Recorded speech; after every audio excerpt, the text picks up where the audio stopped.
ਸਤਨਾਮ ਸ੍ਰੀ ਵਾਹਿਗੁਰੂ ਸਾਹਿਬ ਜੀ। ਜਤ ਪਹਾਰਾ ਧੀਰਜ ਸੁਣਿਆਰ,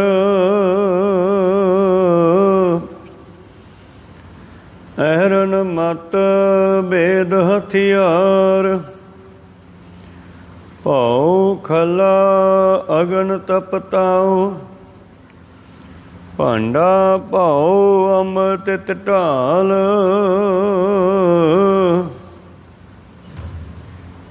ਘੜੀਐ ਸ਼ਬਦ ਸੱਚੀ ਟਕਸਾਲ, ਜਿਨ ਕੋ ਨਦਰ ਕਰਮ ਤਿਨ ਕਾਰ। ਨਾਨਕ ਨਦਰੀ ਨਦਰ ਨਿਹਾਲ।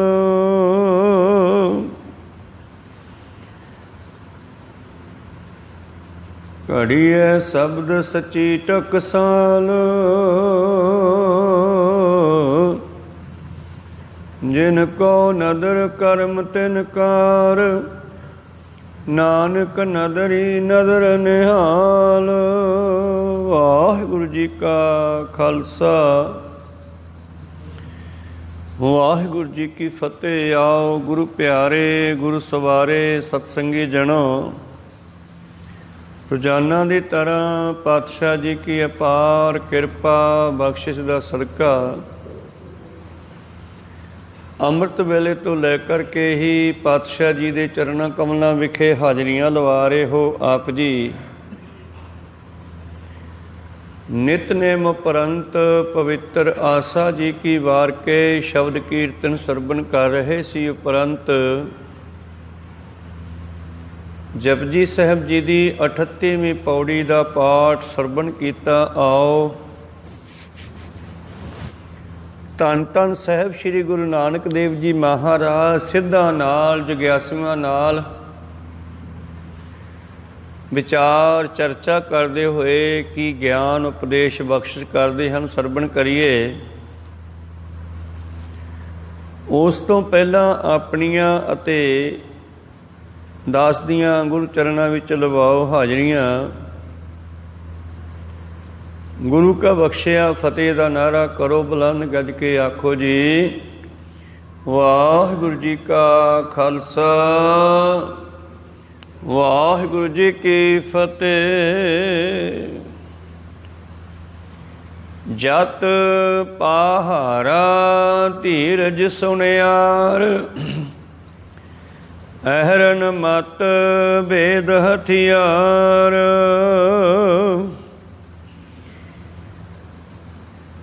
ਇਹ ਪਵਿੱਤਰ ਬਚਨ ਜਪਜੀ ਸਾਹਿਬ ਜੀ ਦੀ 38ਵੀਂ ਪੌੜੀ ਹੈ, ਜਿਸ ਵਿੱਚ ਦੱਸਦੇ ਹੈ ਜਦੋਂ ਧੰਨ ਧੰਨ ਸ੍ਰੀ ਗੁਰੂ ਨਾਨਕ ਦੇਵ ਮਹਾਰਾਜ ਜੀ ਦੇ ਨਾਲ ਸਿੱਧਾਂ ਦੀ ਚਰਚਾ ਹੋਈ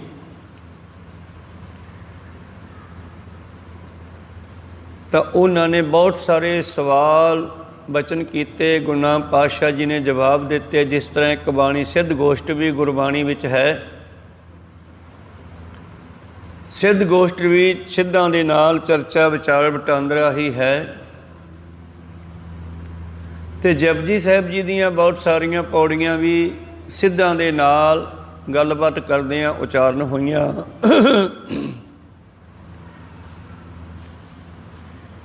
ਤਾਂ ਗੁਰੂ ਪਿਆਰਿਓ, ਧੰਨ ਧੰਨ ਸਾਹਿਬ ਸ੍ਰੀ ਗੁਰੂ ਨਾਨਕ ਦੇਵ ਜੀ ਮਹਾਰਾਜ ਪਿੱਛੇ ਸੱਚਖੰਡ, ਕਰਮਖੰਡ, ਸਰਮਖੰਡ, ਗਿਆਨਖੰਡ, ਧਰਮਖੰਡ ਦੀਆਂ ਗੱਲਾਂ ਕਰ ਰਹੇ ਸੀ। ਸੱਚਖੰਡ ਦੇ ਆਖਰੀ ਬਚਨ ਸਨ, ਨਾਨਕ ਕਥਨਾ ਕਰੜਾ ਸਾਰ, ਕਿ ਉਸ ਪਰਮੇਸ਼ਰ ਨੂੰ ਦੱਸਣਾ, ਪਰਮੇਸ਼ਰ ਦਾ ਪੂਰਾ ਜਾਣਕਾਰੀ ਦੇਣੀ ਬਹੁਤ ਔਖੀ ਹੈ, ਜਿਵੇਂ ਲੋਹਾ ਚੱਬਣਾ ਹੋਵੇ। ਸਿੱਧ ਕਹਿਣ ਲੱਗੇ, ਮਹਾਰਾਜ ਮੰਨਿਆ ਪ੍ਰਭੂ ਦਾ ਕਥਨ ਕਰਨਾ ਬਹੁਤ ਔਖਾ ਹੈ, कोई जुगत कोई विधि दसो कि असी उस परमेश्वर नूं पा सकीए।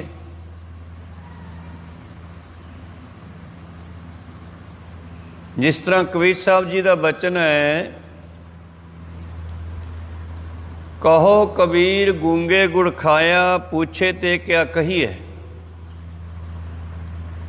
गूंगा मिठा खावे तो वह दस नहीं सकता, कच्छा ही मार सकता, खुश हो सकता है। उसकी जबान चलती नहीं, वो कह नहीं सकता कि कितना मिठा है या मिठा है। तो बोलन वाला भी मिठे तो अगला जवाब नहीं दे सकता कि मिठा है किहो जिहा। तो जिन्हें खाधा उसे नूं पता है मिठा किहो जिहा, उहदे स्वाद का। दूजा पुछे तो उत्थे फिर उन्होंने यही कहना पवेगा कि तू खा के देख ला। मेरे को इहदा कोई उत्तर नहीं हैगा। नानक कथना करड़ा सार। तो अज जिहड़ी 38वीं पौड़ी है जपजी साहिब जी की, ਇਹਦੇ ਵਿੱਚ भी सतगुरु पातशाह जी सिद्धा ਨੂੰ फिर वो परमेश्वर ਦੇ ਪਾਉਣ ਦੀ ਜੋਗਤ ਦੱਸਦੇ ਹੈ कि सिख ਨੂੰ ਕੀ ਕਰਨਾ ਚਾਹੀਦਾ। ਜਗਿਆਸੂ ਨੂੰ ਜੇ परमेश्वर ਦੇ ਮਿਲਣ ਦੀ ਭਾਵਨਾ ਇੱਛਾ ਹੈ ਤਾਂ ਕੀ ਕਰਨਾ ਚਾਹੀਦਾ ਹੈ। ਸੁਨਿਆਰੇ ਵਾਂਗੂ। ਤੁਸੀਂ ਕਦੇ ਸੁਨਿਆਰਾ ਸੋਹਣਾ ਘੜਦਾ ਦੇਖਿਓ? तो गुरु प्यारिओ, ਜਿਹੜਾ ਸੋਨਾ ਹੈ ਉਹ ਉੱਤਮ ਧਾਤ ਹੈ। ਧਾਤਾਂ ਤੋਂ ਸਭ ਤੋਂ ਉੱਤਮ ਧਾਤ ਸੋਨਾ ਹੈ। 84 ਲੱਖ ਜੂਨਾਂ ਚੋਂ ਉੱਤਮ ਜੀਵਨ ਮਨੁੱਖਾ ਜੂਨ ਹੈ, ਮਨੁੱਖਾ ਜੀਵਨ ਹੈ। ਜਦ ਸੁਨਿਆਰਾ ਸੋਨੇ ਦੀ ਸੁਧਾਈ ਕਰਦਾ ਹੈ, ਉਹਦੇ ਵਿੱਚੋਂ ਖੋਟ ਕੱਢਦਾ ਹੈ, ਤੇ ਫਿਰ ਉਹ ਕਿੱਦਾਂ ਕਰਦਾ ਹੈ? ਇੱਦਾਂ ਹੀ ਸਿੱਖ ਨੂੰ, ਜਗਿਆਸੂ ਨੂੰ, ਭਗਤ ਨੂੰ ਪਹਿਲਾਂ ਆਪਣੇ ਖੋਟ ਕੱਢਣੇ ਪੈਣਗੇ। ਸੱਚੋਂ ਉਰੇ ਸਭ ਕੋ ਸਾਰੀ ਦੁਨੀਆ ਸੱਚ ਤੋਂ ਥੱਲੇ ਹੈ, ਕਿਉਂਕਿ ਇਹ 'ਚ ਖੋਟ ਹੈ। ਫਿਰ ਪ੍ਰਸ਼ਨ ਪੈਦਾ ਹੋਇਆ ਵੀ ਕੋਈ ਇਹ ਤੋਂ ਅੱਗੇ ਵੀ ਹੈ? ਕਹਿੰਦੇ ਹਾਂ। ਉੱਪਰ ਸੱਚ ਆਚਾਰ, ਜਿਨ੍ਹਾਂ ਦਾ ਚਾਲ ਚੱਲਣ, ਜਿਨ੍ਹਾਂ ਦਾ ਆਚਾਰ ਹੁੰਦਾ ਜੀਵਨ ਦਾ ਚਾਲ ਚੱਲਣ, ਜਿਨ੍ਹਾਂ ਦਾ ਜੀਵਨ ਸੱਚ ਹੋ ਗਿਆ, ਜਿਹੜੇ ਹਰੀ ਦਾ ਰੂਪ ਹੀ ਹੋ ਗਏ, ਸੱਚ ਨਾਲ ਜੁੜਦੇ ਜੁੜਦੇ ਉਹ ਸੱਚ ਤੋਂ ਵੀ ਉੱਪਰ ਚਲੇ ਜਾਂਦੇ। ਹਰ ਕਾ ਸੇਵਕ ਸੋ ਹਰ ਜੇਹਾ, ਭੇਦ ਨਾ ਜਾਣੋ ਮਾਨਸ ਦੇਹਾ। ਤਾਂ ਧੰਨ ਧੰਨ ਸ਼੍ਰੀ ਗੁਰੂ ਨਾਨਕ ਦੇਵ ਜੀ ਮਹਾਰਾਜ ਸਿੱਧਾਂ ਨੂੰ ਕਹਿਣ ਲੱਗੇ, ਸੁਨਿਆਰੇ ਦੀ ਦੁਕਾਨ ਦੀ ਉਦਾਹਰਨ ਦੇ ਕੇ ਕਹਿੰਦੇ ਇਹ ਜੀਵਨ ਨੂੰ ਤਪਾਓ। ਪਰ ਜੋਗੀਆਂ ਸਿੱਧਾਂ ਨਾਥਾਂ ਨੇ, ਕੁਝ ਲੋਕਾਂ ਨੇ ਕੀ ਕੀਤਾ? 5 ਧੂਣੀਆਂ ਲਾ ਲਈਆਂ, ਅੱਗ ਦੀਆਂ ਵਿੱਚ ਬੈਠ ਗਏ। ਉਸ ਤਰ੍ਹਾਂ ਨਹੀਂ ਸੀ ਤਪਾਉਣਾ। ਕੋ ਸਤਨਾਮ ਸ੍ਰੀ। ਉਸ ਤਰ੍ਹਾਂ ਤਾਂ ਫਿਰ ਉਹੀ ਗੱਲ ਕਹਿਣੀ ਪਊਗੀ, ਨਹਾਵਣ ਚੱਲੇ ਤੀਰਥੀ ਮਨ ਖੋਟੇ ਤਨ ਚੋਰ। ਕੋਈ ਠੰਡੇ ਪਾਣੀ 'ਚ ਖੜਦਾ ਹੈ ਉਹ ਮਾਘ 'ਚ, ਤੇ ਕੋਈ ਜੇਠ ਹਾੜ ਦੇ ਵਿੱਚ ਅੱਗ 'ਚ ਬਹਿ ਜਾਂਦਾ, ਪਰ ਮਨ ਜਿਹੜਾ ਉਹ ਸੁਧਰਿਆ ਨਹੀਂ, ਮਨ ਦੇ ਖੋਟ ਨਿਕਲੇ ਨਹੀਂ। ਤਾਂ ਦੋਨੇ ਹੀ ਚੀਜ਼ਾਂ ਪਾਤਸ਼ਾਹ ਨੇ ਕੱਟ ਦਿੱਤੀਆਂ। ਗਲਤ ਹੈ, ਕਾਟਾ ਫੇਰਤਾ। जन्म जन्म की इस मन को मल लागी, काला होवा श्याहो, खनली धोती उजली न होवे, उल्टी होवे मत बदलाहो। तो कोलू की लीर जिवें तेल नाल हथ पूंजदियां पूंजदियां गच हो जाती है, जां खनली वो लीर है जिहड़ी सरों की कहानी कढ़न वाले बेलन दे उपर बन्नी हुंदी है, ताकि तेल बाहर ना डिगे भांडे तो।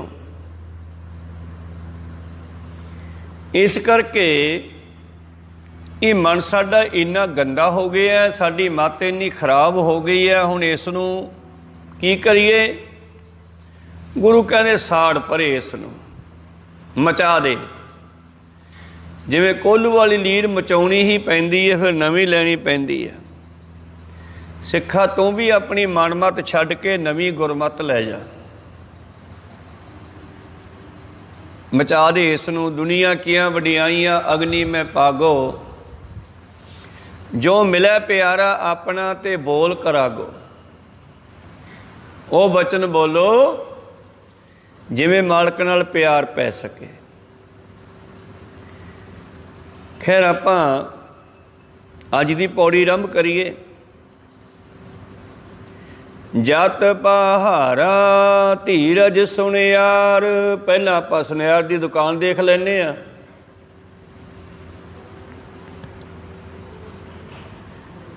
ਤਾਂ ਗੁਰੂ ਪਿਆਰਿਓ,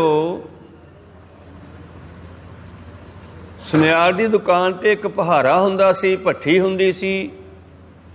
ਘਰ 'ਚ ਆਪਾਂ ਚੁੱਲ੍ਹਾ ਕਹਿ ਦਿੰਦੇ ਹਾਂ, ਸੁਨਿਆਰ ਉਹਨੂੰ ਪਹਾਰਾ ਕਹਿੰਦਾ। ਚੁੱਲ੍ਹੇ ਤੋਂ ਵੱਡਾ ਉਹਨੂੰ ਲੋਹਾਰ ਭੱਠੀ ਕਹਿ ਦਿੰਦੇ ਆ, ਸੁਨਿਆਰ ਪਹਾਰਾ ਕਹਿ ਦਿੰਦਾ। ਪਹਾਰਾ ਉਸ ਚੁੱਲ੍ਹੇ ਦਾ ਨਾਮ ਹੈ ਜਿਹਦੇ ਵਿੱਚ ਉਹ ਸੋਨੇ ਦੀ ਸੁਧਾਈ ਕਰਦਾ ਹੈ। ਗਰਮ ਕਰ ਕਰਕੇ ਅੱਗ ਦੇ ਵਿੱਚ ਉਸ ਨੂੰ ਗਰਮ ਕਰਦਾ, ਫਿਰ ਐਰਨ 'ਤੇ ਰੱਖ ਕੇ ਕੁੱਟਦਾ ਹੈ। ਫਿਰ ਉਹਨੂੰ ਵਧਾਉਂਦਾ ਹਥੌੜਿਆਂ ਨਾਲ ਕੁੱਟ ਕੇ, ਫਿਰ ਬਰੀਕ ਬਰੀਕ ਕਰਕੇ ਟੋਟੇ ਕਰ ਦਿੰਦਾ। ਉਸ ਦੇ ਟੋਟੇ ਕਰਕੇ ਤੇਜ਼ਾਬਾਂ ਦੇ ਵਿੱਚ ਪਾਉਂਦਾ ਕਈ ਵਾਰੀ। ਇਸ ਤਰ੍ਹਾਂ ਫਿਰ ਤੇਜ਼ਾਬ ਦਾ ਕੰਮ ਹੈ। ਤੇਜ਼ਾਬ ਨੇ ਉਸ ਦੀਆਂ ਸਾਰੀਆਂ ਧਾਤਾਂ ਨੂੰ ਅਲੱਗ-ਅਲੱਗ ਕਰ ਦੇਣਾ। ਸੋਨੇ ਵਿੱਚ ਚਾਂਦੀ ਤਾਂਬਾ ਜੋ ਵੀ ਮਿਕਸ ਹੈ ਉਸ ਨੂੰ ਉਸਨੇ ਅਲੱਗ-ਅਲੱਗ ਕਰ ਦੇਣਾ। ਤਿੰਨੇ ਧਾਤਾਂ ਨੂੰ, ਲਗਭਗ 3 ਕੁ ਧਾਤਾਂ ਹੀ ਇਹਦੇ 'ਚ ਮਿਲਦੀਆਂ। ਚੌਥੀ ਥੋੜ੍ਹਾ ਬਹੁਤ ਪਿੱਤਲ ਕਹਿ ਦਿਓ। ਤਾਂ ਇਹ ਧਾਤਾਂ ਜਿਹੜੀਆਂ ਨੇ ਜਦੋਂ ਅਲੱਗ-ਅਲੱਗ ਹੋ ਜਾਂਦੀਆਂ ਤੇਜ਼ਾਬ ਦੇ ਵਿੱਚ, ਤੇ ਫਿਰ ਸੁਨਿਆਰ ਦੇ ਕੋਲ ਜੁਗਤੀ ਹੈ, ਉਹ 'ਚੋਂ ਇਕੱਲਾ ਸੋਨਾ ਬਾਹਰ ਕੱਢ ਲੈਂਦਾ, ਬਾਕੀ ਵਿੱਚ ਰਹਿ ਜਾਂਦੀਆਂ। ਇਸੇ ਤਰ੍ਹਾਂ ਗੁਰੂ ਵੀ ਸਾਨੂੰ ਨਿੱਕਾ ਨਿੱਕਾ ਕਰਦਾ ਹੈ। ਨਿਮਰਤਾ ਕੁੱਟਦਾ ਵੀ ਆ, ਟਪਾਉਂਦਾ ਵੀ ਆ। ਜਿਵੇਂ ਭਾਈ ਮੰਝ ਦੀ ਸਾਖੀ ਯਾਦ ਕਰ ਲਓ। ਇੱਕ ਸਿੱਖ ਤੇ ਪ੍ਰੈਕਟੀਕਲ ਕਰਵਾ ਕੇ ਸਾਨੂੰ ਦੱਸਤਾ ਕਿ ਸਿੱਖ ਨੂੰ ਇੱਦਾਂ ਕਰਨਾ ਚਾਹੀਦਾ। ਸਾਖੀ ਤੁਸੀਂ ਜਾਣਦੇ ਹੀ ਹੋ, ਮੈਂ ਉੱਧਰ ਨਾ ਜਾਵਾਂ। ਤੇ ਅਖੀਰ ਤੇ ਜਦ ਮੰਝ ਸ਼ੁੱਧ ਹੋ ਗਿਆ ਤੇ ਫਿਰ ਮੰਝ ਨੂੰ ਫਿਰ ਪਾਤਸ਼ਾਹ ਜੀ ਨੇ ਕੀ ਕਿਹਾ? ਮੰਝ ਪਿਆਰਾ ਗੁਰੂ ਕੋ, ਗੁਰੂ ਮੰਝ ਪਿਆਰਾ, ਮੰਝ ਗੁਰੂ ਕਾ ਬੋਹਿਤਾ ਜਗ ਲੰਘਣ ਹਾਰਾ। ਹੁਣ ਸਾਡੇ ਅੰਦਰ ਪਤਾ ਨਹੀਂ ਕਿੰਨੇ ਖੋਟ ਹੈ। ਜਨਮ ਜਨਮ ਕੀ ਇਸ ਮਨ ਕੋ ਮਲ ਲਾਗੀ, ਕਾਲਾ ਹੋਆ ਸ਼ਿਆਹੋ। ਔਰ ਪਾਤਸ਼ਾਹ ਦਾ ਮਕਸਦ ਹੈ ਕਿ ਸਿੱਖ ਜਿਹੜਾ ਹੈ ਗੁਣਾਂ ਨੂੰ ਪ੍ਰਾਪਤ ਕਰਕੇ ਵੀ ਕਿਤੇ ਗੁਣਾਂ ਦਾ ਹੰਕਾਰ ਨਾ ਕਰ ਲੈ, ਫਿਰ ਦੁਬਾਰੇ ਖੋਟ ਪੈ ਜਾਣਾ। ਜਤ ਪਹਾਰਾ ਇਹਦਾ ਦੂਸਰਾ ਅਰਥ ਹੈ ਪਹਾਰੇ ਦਾ, ਕਿਉਂਕਿ ਪੱਪੇ ਕੰਨਾਂ ਵੀ ਲੱਗਿਆ ਹੋਇਆ ਹੈ। ਜਤ ਸਤ ਨੂੰ ਗ੍ਰਹਿਣ ਕਰਕੇ ਧਾਰਨ ਕਰਕੇ ਫਿਰ ਇਹ ਨਾ ਕਹਿ ਦੇ ਕਿ ਮੈਂ ਕਾਬੂ ਕਰ ਲਿਆ ਕਾਮ ਵਾਸ਼ਨਾ ਨੂੰ। ਇਹ ਨਾ ਕਹਿ ਦੇਈ ਗੁਰਮੁਖ ਹਾਰ ਚੱਲੇ ਜਗ ਜੀਤਾ, ਜਤ ਨੂੰ ਪ੍ਰਾਪਤ ਕਰਕੇ ਵੀ ਹਾਰ ਜਾਣਾ। ਸੁਖੀ ਵਸੇ ਮਸਕੀਨੀਆਂ ਆਪ ਨਿਵਾਰ ਤਲੇ, ਨੇਕੀ ਕਰ ਦਰਿਆ ਮੈਂ ਢਾਲ। ਕਿਉਂਕਿ ਧੰਨ ਗੁਰੂ ਨਾਨਕ ਦੇ ਮਹਾਰਾਜ ਜੀ ਸਿੱਧਾਂ ਦੇ ਕੋਲ ਗਏ, ਗੋਰਖਨਾਥ ਵਰਗਿਆਂ ਕੋਲੇ, ਤੇ ਉੱਥੇ ਗੁਰੂ ਪਿਆਰਿਓ ਗੱਲ ਹੋਈ। ਮਰਦਾਨਾ ਕਹਿੰਦਾ ਜੀ ਇਹ ਕਿੰਨੇ ਕੁ ਸਿੱਧਨਾਥ ਜੋਗੀ? ਪਾਤਸ਼ਾਹ ਨੇ ਦੱਸਿਆ 84 ਸਿੱਧ ਹੈ, 9 ਨਾਥ ਹੈ, 6 ਜਤੀ ਹੈ। ਮਰਦਾਨਾ ਕਹਿੰਦਾ ਜੀ ਜਤੀ 6 ਹੀ ਆ। ਬਾਬਾ ਜੀ ਕਹਿੰਦੇ ਹਾਂ। ਕਹਿੰਦੇ ਮਹਾਰਾਜ ਜਿਨ੍ਹਾਂ ਨੇ ਸ਼ਾਦੀਆਂ ਨਹੀਂ ਕਰਾਈਆਂ ਜਾਂ ਜਿਨ੍ਹਾਂ ਦੀਆਂ ਸ਼ਾਦੀਆਂ ਹੋਈਆਂ ਨਹੀਂ ਉਹ ਸਾਰੇ ਜਤੀ ਨਹੀਂ? ਪਾਤਸ਼ਾਹ ਕਹਿੰਦੇ ਜਤੀ ਹੋਣਾ ਕੋਈ ਸੌਖਾ ਜਿਹਾ ਕੰਮ ਆ? ਮਰਦਾਨਿਆਂ ਜਤੀ ਇਸ ਨੂੰ ਨਹੀਂ ਕਹਿੰਦੇ, भी बंदे ने विआह नहीं कराया तो वह जती है। जट सत रखना सुनियार दे पहारे विच सोने दे तपन जिन्ना काम है, क्योंकि मन की आदत है नीवें पासे नूं मिंटो मिंटी डिग पैंदा। नीवें पासे नूं बड़ा छेती डिगदा है। उत्थे फिर बाबा ने दस्सिया सी मरदाने नूं कि ये जत साडा 8 साइडां तो खत्म हुंदा है, 8 ढंगां नाल। मैथन अष्ट प्रकार यह नाथ कहो, श्रुति माहे श्रुतियां विच भी दस्से। इन्हां 8 ढंगां तो जिहड़ा उल्ट चलूगा, उल्टी रे मन उल्टी रे, साकत स्यों कर उल्टी रे, वो बचन। इनते निज विपरीत जो ब्रह्मचर्या कहता है। किहड़े 8? ਕੰਨਾਂ ਦੇ ਨਾਲ ਸੁਣਨਾ, ਵਿਸ਼ੇ ਵਿਕਾਰਾਂ ਦੀਆਂ ਗੱਲਾਂ ਨੂੰ, ਕਾਮ ਦੀਆਂ ਗੱਲਾਂ ਨੂੰ ਕੰਨਾਂ ਦੇ ਨਾਲ ਸੁਣਨਾ, ਦਿਮਾਗ ਦੇ ਵੀ ਯਾਦ ਕਰਨਾ, ਹਿਰਦੇ ਵਿੱਚ ਚਿਤਵਨਾ, ਜਾਂ ਇਕਾਂਤ ਵਿੱਚ ਬੈਠ ਕੇ ਕਿਸੇ ਨਾਲ ਇਸ ਵਿਸ਼ੇ ਤੇ ਗੱਲਾਂ ਕਰਨੀਆਂ। ਸਰਵਣ ਸਿਮਰਨ ਕੀਰਤਨ ਚਿਤਵਨ ਬਾਤ ਇਕਾਂਤ, ਦ੍ਰਿੜ ਸੰਕਲਪ ਪ੍ਰਯਤਨਨ ਪ੍ਰਾਪਤ ਅਸ਼ਟਕ ਹੰਤ। ਇਹਨਾਂ 8 ਢੰਗਾਂ ਦੇ ਰਾਹੀਂ ਸਾਨੂੰ ਜਤ ਸਤ ਬਚਾਉਣਾ ਪੈਣਾ ਹੈ। ਤੁਹਾਡੀ ਦਿਮਾਗ ਦੇ ਸੋਚ ਨਾਲ ਵੀ ਜਤ ਸਤ ਖਤਮ ਹੋ ਸਕਦਾ ਹੈ, ਕੰਨਾਂ ਨਾਲ ਮਾੜੀਆਂ ਗੱਲਾਂ ਸੁਣ ਕੇ ਵੀ ਜਤ ਸਤ ਖਤਮ ਹੋ ਸਕਦਾ ਹੈ, ਅੱਖਾਂ ਨਾਲ ਕਿਸੇ ਨੂੰ ਮਾੜੇ ਢੰਗ ਨਾਲ ਮਾੜੀ ਸੋਚ ਨਾਲ ਦੇਖ ਕੇ ਵੀ ਖਤਮ ਹੋ ਸਕਦਾ ਹੈ। ਜੀਵ ਦੇ ਨਾਲ ਵਾਰ-ਵਾਰ ਵਿਸ਼ੇ ਵਿਕਾਰਾਂ ਦੀਆਂ ਗੱਲਾਂ ਕਰੀਏ ਤੇ ਉਹਦਾ ਵੀ ਅਸਰ ਸਾਡੇ ਤੇ ਪੈਂਦਾ ਹੈ। ਸਪਰਸ਼ ਨਾਲ ਤਾਂ ਇਹ ਖਤਮ ਹੁੰਦਾ ਹੀ ਹੁੰਦਾ ਹੈ। ਇਸ ਕਰਕੇ ਜਤ ਰੱਖਣਾ ਇੰਨਾ ਔਖਾ ਹੈ ਜਿੰਨਾ ਸੋਨੇ ਦਾ ਭੱਠੀ ਵਿੱਚ ਤਪਣਾ। ਕਹੋ ਸਤਨਾਮ ਸ੍ਰੀ। ਸੁਨਿਆਰ ਦੇ ਪਹਾਰੇ ਵਿੱਚ ਤਪਣਾ। ਜਤ ਪਹਾਰਾ ਜਤ ਸਤ ਨੂੰ ਚੰਗੇ ਗੁਣਾਂ ਨੂੰ ਗ੍ਰਹਿਣ ਕਰਕੇ ਵੀ ਉਹਨਾਂ ਦਾ ਰੌਲਾ ਨਹੀਂ ਪਾਉਣਾ। ਕਦੇ ਸੁਨਿਆਰ ਨੇ ਬਾਜ਼ਾਰ 'ਚ ਨਹੀਂ ਦੱਸਿਆ ਕਿ ਸਾਡੀ ਪੇਟੀ 'ਚ ਕਿੰਨਾ ਸਿਉਣਾ ਪਿਆ। ਕਹੋ ਸਤਨਾਮ। ਦੱਸਦਾ ਕੋਈ ਆਪਣੀ ਜੇਬ ਦੇ ਰੁਪਈਏ ਨਹੀਂ ਦੱਸਦਾ ਮੇਰੀ ਜੇਬ 'ਚ ਕਿੰਨੇ ਪੈਸੇ ਆ। ਫਿਰ ਇਹਨਾਂ ਚੰਗੇ ਗੁਣਾਂ ਨੂੰ ਗ੍ਰਹਿਣ ਕਰਕੇ ਚੁੱਪ ਕਰ ਜਾਓ, ਰੌਲਾ ਪਾਉਣ ਦੀ ਲੋੜ ਨਹੀਂ। ਜਤ ਪਹਾਰਾ ਧੀਰਜ ਸੁਨਿਆਰ, ਧੀਰਜ ਰੱਖੋ ਅੰਦਰ।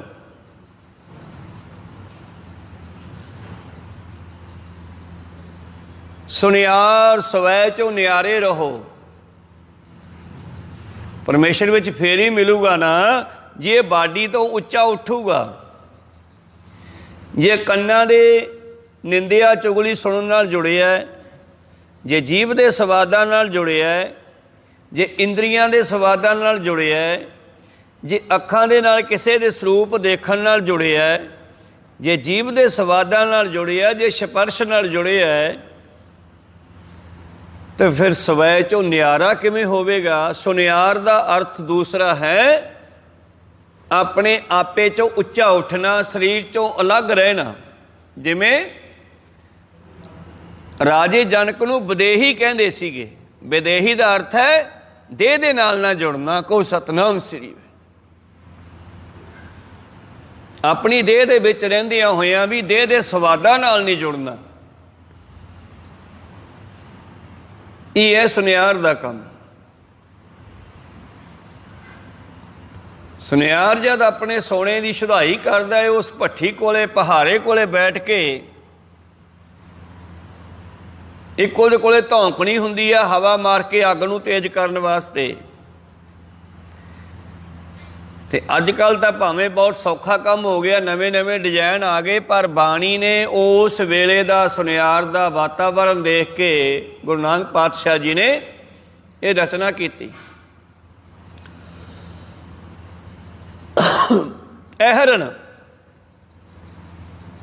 ਜਿਹੜੀ ਸੁਨਿਆਰ ਦੇ ਕੋਲੇ ਅਹਰਨ ਹੈ, ਪਹਿਲਾਂ ਸੋਨੇ ਨੂੰ ਅੱਗ ਦੇ ਵਿੱਚ ਤਪਾਉਂਦਾ, ਫਿਰ ਅਹਰਨ ਉੱਤੇ ਰੱਖ ਕੇ ਕੁੱਟਦਾ ਹੈ ਤੇ ਗੁਰੂ ਸਿੱਖ ਦੀ ਮੱਤ ਉੱਤੇ ਚੋਟਾਂ ਮਾਰਦਾ, ਤੇਰੀ ਮੱਤ ਇੱਥੋਂ ਖਰਾਬ ਹੈ, ਇੱਥੋਂ ਖਰਾਬ ਹੈ, ਇੱਥੋਂ ਖਰਾਬ ਹੈ, ਕਹੋ ਸਤਨਾਮ ਸ੍ਰੀ। ਮੈਂ ਫਿਰ ਯਾਦ ਕਰਾਂ ਭਾਈ ਮੰਝ, ਜਦੋਂ ਪਹਿਲੀ ਵਾਰ ਗੁਰੂ ਅਰਜਨ ਦੇਵ ਜੀ ਦੀ ਸੰਗਤ ਵਿੱਚ ਆਇਆ ਤਾਂ ਬੜਾ ਪ੍ਰਭਾਵਿਤ ਹੋਇਆ ਵਿਚਾਰਾਂ ਸੁਣ ਕੇ ਸਤਿਗੁਰਾਂ ਦੀਆਂ, ਔਰ ਉਹਦਾ ਮਨ ਬਣ ਗਿਆ ਕਿ ਮੈਂ ਤਾਂ ਐਵੇਂ ਸਰਵਰੀਏ ਪੀਰਾਂ ਨੂੰ, ਮੁਸਲਮਾਨਾਂ ਨੂੰ ਪੂਜੀ ਜਾਣਾ, ਯਾਰ ਮੈਨੂੰ ਗੁਰੂ ਅਰਜਨ ਦੇਵ ਜੀ ਦਾ ਸਿੱਖ ਬਣਨਾ ਚਾਹੀਦਾ। ਉਹਨੇ ਬੇਨਤੀ ਕੀਤੀ ਸਿੱਖ ਬਣਨ ਵਾਸਤੇ। ਜਾਨੀ ਜਾਨ ਸਤਿਗੁਰੂ ਕਹਿੰਦੇ ਭਾਈ ਤੂੰ ਜਿਹਦਾ ਸਿੱਖ ਹੈਗਾ ਉਸੇ ਦਾ ਹੀ ਰਹਿ, ਇਹ ਸਿੱਖੀ ਕਮਾਉਣੀ ਬਹੁਤ ਔਖੀ ਆ ਸਾਡੀ। ਕਹਿੰਦਾ ਜੀ ਭਾਵੇਂ ਕੁਛ ਵੀ ਹੋਵੇ ਮੈਨੂੰ ਆਪਣੇ ਚਰਨੀ ਲਾਓ, ਆਪਣਾ ਸਿੱਖ ਬਣਾਓ। ਕਹਿੰਦੇ ਤੇਰੀ ਚੌਧਰ ਖਤਮ ਹੋ ਜੂਗੀ, ਚੋਟ ਮਾਰਦੇ ਆ ਪਾਤਸ਼ਾਹ। ਜਿਵੇਂ ਸੁਨਿਆਰ ਐਰਨ ਤੇ ਰੱਖ ਕੇ ਸਿਉਣਾ ਕੁੱਟਦਾ, ਐਵੇਂ ਸਿੱਖ ਦੀ ਮੱਤ ਉੱਤੇ ਸਤਿਗੁਰੂ ਸ਼ਬਦਾਂ ਦੇ ਥੋੜੇ ਮਾਰਦਾ, ਕਹੋ ਸਤਨਾਮ ਸ੍ਰੀ। ਮੰਝ ਨੂੰ ਕਹਿੰਦੇ ਜਿਹੜੀ ਨਗਰ ਵਿੱਚ ਤੇਰੀ ਚੌਧਰ ਬਣੀ ਹੋਈ ਹੈ ਨਾ, ਤੂੰ ਸਰਬਰੀਆਂ ਦਾ ਮੁਖੀ ਹੈ, ਉਹ ਖਤਮ ਹੋ ਜੂਗੀ। ਕਹਿੰਦੇ ਜੀ ਹੋ ਜਾਣ ਦਿਓ, ਅਮੀਰੀ ਖਤਮ ਹੋ ਜੂਗੀ। ਵਰਖਦੇ ਸਤਿਗੁਰੂ ਚੋਟਾਂ ਲਾ ਕੇ ਵੇਖਦੇ ਆ। ਕਹਿੰਦਾ ਜੋ ਮਰਜ਼ੀ ਹੋਵੇ ਮਹਾਰਾਜ ਮੈਨੂੰ ਆਪਣਾ ਸਿੱਖ ਬਣਾਓ। ਕਹਿੰਦੇ ਸਿੱਖ ਇੱਕ ਦਾ ਬਣਿਆ ਜਾਂਦਾ, ਦੋਵਾਂ ਦਾ ਨਹੀਂ। ਜੇ ਤੂੰ ਮੇਰਾ ਸਿੱਖ ਬਣਨਾ ਤੇ ਘਰੇ ਜਾ ਕੇ ਜਿਹੜਾ ਸਰਬਰੀਏ ਦਾ ਸਥਾਨ ਬਣਾਇਆ, ਮਟੀ ਵਗੈਰਾ, ਖੁੰਡੀਆਂ, ਸੰਗਲ, ਹੋਰ ਜੋਤ ਬੱਤੀ ਜੋ ਉਹਦੀ ਕਰਦਾ ਨਾ, ਉਹ ਸਾਰਾ ਸਮਾਨ ਚੱਕ ਕੇ ਖੂਹ ਵਿੱਚ ਸਿੱਟ ਕੇ ਆ, ਆਪਣਾ ਦਰਿਆ ਸਿੱਟ ਕੇ ਆ। ਕਹਿੰਦਾ ਜੀ ਠੀਕ ਆ। ਭਾਈ ਮੰਝ ਘਰੇ ਗਿਆ। ਹੁਣ ਇਹ ਪਿੰਡ ਦੇ ਵਿੱਚ ਸਰਬਰੀਆਂ ਦਾ ਜਥੇਦਾਰ ਸੀਗਾ। ਮੈਂ ਜਥੇਦਾਰ ਤਾਂ ਕਹਿਤਾ ਵੀ ਸੌਖੀ ਸਮਝ ਆ ਜੇ, ਮੁਖੀ ਸੀ ਉਹਨਾਂ ਦਾ। ਉਹ ਪਿੰਡ ਦੇ ਲੋਕਾਂ ਨੂੰ ਇਕੱਠੇ ਕਰਕੇ ਨਗਾਹੇ ਆਦਿ ਉਹਨਾਂ ਦੇ ਮੇਲਿਆਂ ਤੇ ਲੈ ਕੇ ਜਾਂਦਾ ਸੀਗਾ, ਉਹਨਾਂ ਦੇ ਚਾਲਿਆਂ ਤੇ ਇਕੱਠਾ ਜਾਂਦਾ ਸੀ। ਇਹ ਮੁਖੀ ਬਣ ਕੇ ਜਾਂਦਾ ਸੀ, ਉਹਨਾਂ ਦੇ ਜਥੇ ਦਾ ਮੁਖੀ ਸੀ ਇਹ। ਤੂੰ ਘਰ ਦੇ ਵਿੱਚ ਗਿਆ ਤੇ ਘਰੇ ਜਾ ਕੇ ਨੇ ਕਹੀ ਚੱਕੀ ਤੇ ਉਹਦੀ ਮਟੀ ਜੀ ਘਰੇ ਬਣਾਈ ਸੀ ਉਹ ਢਾਉਣੀ ਸ਼ੁਰੂ ਕਰਤੀ ਤੇ ਘਰ ਦੇ ਬੜੇ ਲੜੇ। ਪਿੰਡ 'ਚ ਰੌਲਾ ਪੈ ਗਿਆ, ਕਹਿੰਦੇ ਮੰਝ ਕਮਲਾ ਹੋ ਗਿਆ, ਭਾਈ ਮੰਝ ਕਮਲਾ ਹੋ ਗਿਆ। ਪਿੰਡ ਵਾਲੇ ਵੀ ਰੋਕਣ ਵਾਸਤੇ ਆਏ ਵੀ ਤੂੰ ਕੀ ਕਰਦਾ ਇਹ ਯਾਰ। ਪਰਿਵਾਰ ਕਹਿੰਦਾ ਆਪਣੀ ਮੱਝ ਨਹੀਂ ਮਿਲਣੀ, ਆਪਣੇ ਬੱਚੇ ਬਿਮਾਰ ਹੋ ਜਾਣਗੇ, ਨਿੱਕੇ ਨਿੱਕੇ ਸੁੱਖਾਂ ਨੂੰ ਮੁੱਖ ਰੱਖ ਕੇ। ਭਾਈ ਮੰਝ ਕਹਿੰਦਾ ਜੋ ਮਰਜ਼ੀ ਹੋਵੇ, ਮੈਂ ਨਹੀਂ ਇਹਨੂੰ ਹੁਣ ਮੰਨਦਾ, ਨਾ ਮੈਂ ਆਪਣੇ ਘਰ 'ਚ ਦਾ ਸਮਾਨ ਰੱਖਣਾ। ਜਿਹਨੂੰ ਮੰਨਦੇ ਨਹੀਂ ਫਿਰ ਉਹਦੀ ਘਰੇ ਫੋਟੋ ਵੀ ਕਾਹਦੇ ਵਾਸਤੇ ਰੱਖਣੀ ਆ। ਜੇ ਫੋਟੋ ਘਰ 'ਚੋਂ ਨਹੀਂ ਕੱਢ ਸਕਦੇ, ਇਹਦਾ ਮਤਲਬ ਹਜੇ ਤੁਹਾਡੇ ਦਿਲ 'ਚ ਵਸਿਆ ਹੋਇਆ। ਕਹੋ ਸਤਨਾਮ ਸ੍ਰੀ। ਪਰਿਵਾਰ ਨੇ ਬੜਾ ਜ਼ੋਰ ਲਾਇਆ, ਅਖੀਰ ਉਹਨੇ ਸਾਰਾ ਕੁਝ ਚੱਕ ਕੇ ਖੇਸ ਵਿੱਚ ਪੰਡ ਬੰਨ੍ਹ ਲਿਆ। ਕਹਿੰਦਾ ਮੈਂ ਤਾਂ ਇਹ ਸਾਰਾ ਸਮਾਨ ਚੱਕ ਕੇ ਜਾਂਦਾ ਹੋਇਆ ਦਰਿਆ ਵਿੱਚ ਸਿੱਟ ਕੇ ਜਾਊਂਗਾ ਤੇ ਫਿਰ ਜਾਊਂਗਾ ਗੁਰੂ ਅਰਜਨ ਦੇਵ ਜੀ ਕੋਲ। ਜੇ ਇਹਨੇ ਰੋਕਣਾ ਤੇ ਰੋਕ ਲੈ ਮੈਨੂੰ। ਹੁਣ ਗੁਰੂ ਨਾਨਕ ਸਭ ਤੋਂ ਵੱਡਾ, ਉਹਦੇ ਸਾਹਮਣੇ ਕਿਹੜਾ ਅੜੇ। ਇਹਨੇ ਚੱਕੀ ਉਹ ਗਠੜੀ ਜਾ ਕੇ ਦਰਿਆ ਵਿੱਚ ਸਿੱਟਤੀ। ਭਾਈ ਮੰਝ ਨੂੰ, ਭਾਈ ਮੰਝ ਨੇ ਦਿਲ 'ਚੋਂ ਕੱਢਤਾ ਉਸ ਸਰਬਰੀਏ ਨੂੰ, ਉਸ ਪੀਰ ਨੂੰ। ਸਤਿਗੁਰੂ ਅਰਜਨ ਦੇਵ ਜੀ ਦੇ ਕੋਲ ਪਹੁੰਚ ਗਿਆ। ਮਰਦ ਆ ਗਿਆ, ਆ ਗਿਆ।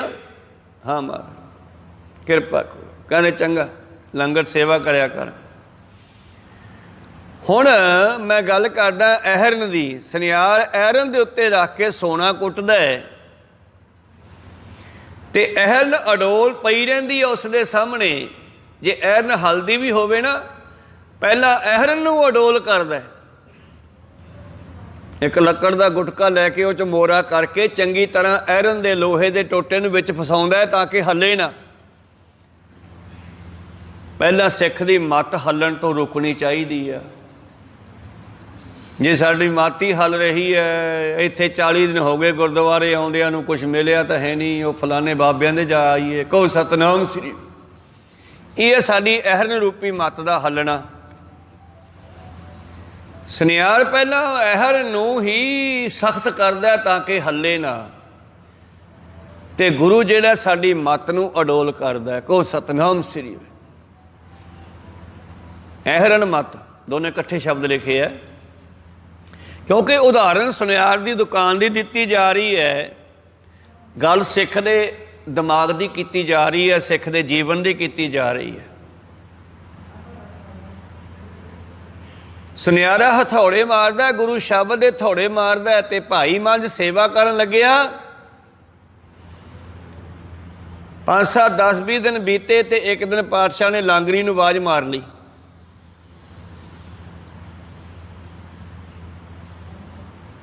ਲਾਂਗਰੀ ਸੱਦਿਆ, ਹਾਂ ਮਹਾਰਾਜ ਕੀ ਹੁਕਮ ਹੈ? ਕਹਿੰਦੇ ਇੱਕ ਨਵਾਂ ਸਿੱਖ ਆਇਆ ਮੰਝ। ਹਾਂ ਮਹਾਰਾਜ। ਉਹ ਕੀ ਕਰਦਾ ਹੁੰਦਾ? ਕਹਿੰਦਾ ਜੀ ਲੱਕੜ ਲੈ ਕੇ ਆਉਂਦਾ ਜੰਗਲ ਚੋਂ। ਕਹਿੰਦੇ ਅੱਛਾ, ਰੋਟੀ ਕਿੱਥੋਂ ਖਾਂਦਾ ਹੈ? ਕਹਿੰਦੀ ਰੋਟੀ ਤਾਂ ਲੰਗਰ ਚੋਂ ਖਾਂਦਾ ਹੈ। ਪਾਤਸ਼ਾਹ ਕਹਿੰਦੇ ਫਿਰ ਉਹਦੀ ਕਾਹਦੀ ਸੇਵਾ ਹੋਈ? ਉਹਨੂੰ ਕਹਿ ਦਿਓ ਜੇ ਸੇਵਾ ਕਰਨੀ ਹੈ ਤਾਂ ਕਰੇ, ਉਹਦੀ ਸੇਵਾ ਨੇਫਲ ਹੈ ਜੇ ਲੰਗਰ 'ਚ ਰੋਟੀ ਖਾਊਗਾ ਤਾਂ। ਕਿਉਂਕਿ ਇਹ ਸਤਿਗੁਰੂ ਉਹ ਭਾਈ ਮੰਝ ਦੇ ਉੱਤੇ ਸਾਨੂੰ ਸਿੱਖਿਆ ਦੇ ਰਹੇ ਆ। ਪ੍ਰਥਾਏ ਸਾਖੀ ਮਹਾਂਪੁਰਖ ਬੋਲਦੇ, ਕਿਸੇ ਇੱਕ ਦੇ ਨਾਲ ਰੱਬ ਦੇ ਪਿਆਰੇ ਗੱਲ ਕਰਦੇ, ਉਹ ਸਗਲੀ ਸਾਂਝੀ ਸਗਲ ਜਹਾਨ ਹੈ, ਸਾਰਿਆਂ ਵਾਸਤੇ ਹੁੰਦੀ ਹੈ। ਕਹਿੰਦੇ ਜੇ ਉਹ ਸੇਵਾ ਕਰਕੇ ਲੰਗਰ 'ਚੋਂ ਪ੍ਰਸ਼ਾਦਾ ਛਕਦਾ ਹੈ ਤੇ ਫਿਰ ਕਾਹਦੀ ਸੇਵਾ ਉਹਦੀ? ਉਹਨੂੰ ਕਹਿ ਦਿਓ ਲੰਗਰ 'ਚੋਂ ਪ੍ਰਸ਼ਾਦਾ ਨਹੀਂ ਛਕਣਾ, ਸੱਟ ਮਾਰੀ ਉਹਦੀ ਮੱਤ ਉੱਤੇ। ਜਦੋਂ ਕਰਕੇ ਸੇਵਾ ਦੁਪਹਿਰੇ ਜਾਂ ਸ਼ਾਮਾਂ ਨੂੰ ਲੰਗਰ ਛਕਣ ਗਿਆ, ਲਾਂਗਰੀ ਕਹਿੰਦਾ ਬਈ ਤੈਨੂੰ ਲੰਗਰ ਛਕਣ ਦਾ ਹੁਕਮ ਨਹੀਂ ਇੱਥੋਂ। ਗੁਰੂ ਅਰਜਨ ਦੇਵ ਜੀ ਦਾ ਹੁਕਮ ਹੈ, ਜੇ ਸੇਵਾ ਕਰਨੀ ਹੈ ਤੇ ਲੰਗਰ ਜਿੱਥੋਂ ਮਰਜੀ ਖਾ, ਇੱਥੋਂ ਨਹੀਂ ਮਿਲਣਾ। ਹੁਣ ਆਪਣੇ ਵਰਗੇ ਤਾਂ ਗੁੱਸੇ ਹੋ ਜਾਂਦੇ ਹੈ।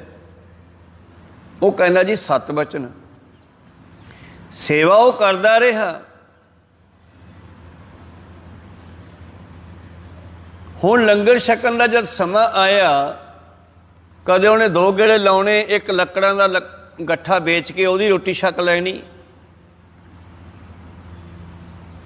ਜਾਂ ਫਿਰ ਇਹਨੇ ਵੇਖਿਆ ਵੀ ਜੇ ਸੰਗਤਾਂ ਟੁਕੜੇ ਜੂਠੇ ਵੱਜ ਜਾਂਦੇ ਆਪਾਂ ਉਹ ਖਾ ਲਿਆ ਕਰੀਏ, ਢਿੱਡ ਹੀ ਭਰਨਾ। ਹੁਣ ਉਹ ਖਾਣ ਲੱਗਿਆ। ਹੁਣ ਜਾਨੀ ਜਾਨ ਸਤਿਗੁਰੂ ਸਭ ਜਾਣਦੇ ਆ। ਕਈ ਸਮਾਂ ਬਤੀਤ ਹੋਇਆ ਤੇ ਇੱਕ ਦਿਨ ਫੇਰ ਲਾਂਗਰੀ ਨੂੰ ਕਹਿੰਦੇ ਵੀ ਮੰਝ ਰੋਟੀ ਕਿੱਥੋਂ ਖਾਂਦਾ?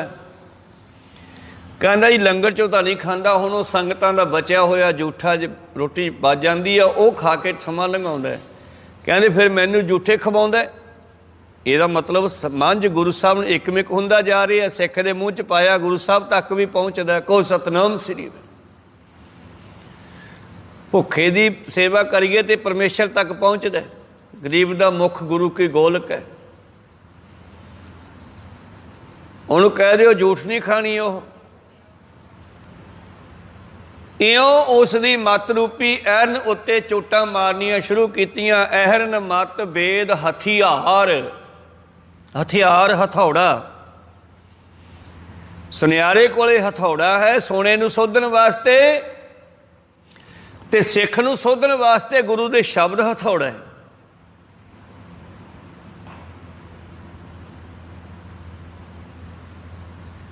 ਜਦੋਂ ਔਰੰਗਜ਼ੇਬ ਨੂੰ ਮਾਰਨ ਦਾ ਸਮਾਂ ਆਇਆ, ਗੱਲਬਾਤ ਚੱਲੀ ਸਿੱਖਾਂ ਦੇ ਨਾਲ। ਪਾਤਸ਼ਾਹ ਕਹਿੰਦੇ ਦੱਸੋ ਫਿਰ ਭਾਈ ਦਇਆ ਸਿੰਘ, ਉਹਨੂੰ ਸ਼ਬਦਾਂ ਨਾਲ ਮਾਰ ਦਈਏ ਕਿ ਤੀਰ ਨਾਲ ਮਾਰੀਏ? ਕਹਿੰਦੇ ਜੀ ਜਿਵੇਂ ਤੁਹਾਡੀ ਇੱਛਾ। ਕਹਿੰਦੇ ਫਿਰ ਆਪਾਂ ਸ਼ਬਦਾਂ ਨਾਲ ਹੀ ਮਾਰ ਦਿੰਦੇ ਹਾਂ ਉਹਨੂੰ ਤਾਂ। ਕਹੋ ਸਤਨਾਮ ਸ੍ਰੀ।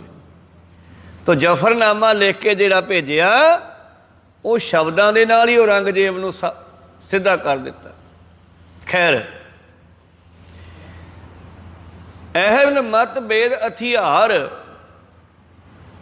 ਜਿਹੜੀ ਮੱਤ ਹੈ ਸਾਡੀ ਅਹਿਰਨ ਦੀ ਤਰ੍ਹਾਂ ਅਡੋਲ ਹੋਣੀ ਚਾਹੀਦੀ ਹੈ, ਹੱਲਣੀ ਨਹੀਂ ਚਾਹੀਦੀ।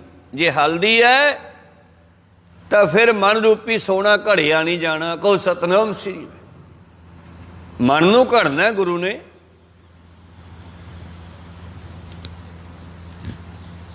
ਇਸ ਕਰਕੇ ਗੁਰੂ ਪਿਆਰਿਓ, ਭਾਈ ਮੰਝ ਦੇ ਨਾਲ ਜੋ ਘਟਨਾ ਬਤੀਤ ਹੋਈ ਹੈ, ਇਹ ਸਾਰੀ ਸਾਡੇ ਸਾਰਿਆਂ ਦੇ ਵਾਸਤੇ ਹੀ ਹੈ, ਕਿਸੇ ਇੱਕ ਦੇ ਵਾਸਤੇ ਨਹੀਂ। ਅਹਰਨ ਮਤ ਵੇਦ ਹਥਿਆਰ ਭਉ ਖੱਲਾ। ਭਉ ਭੱਬਾ ਮੁਕਤਾ ਊੜੇ ਕੰਨਾ ਭਉ। ਇਸ ਭਉ ਦਾ ਮਤਲਬ ਹੈ ਡਰ। ਤਾਂ ਗੁਰੂ ਪਿਆਰਿਓ,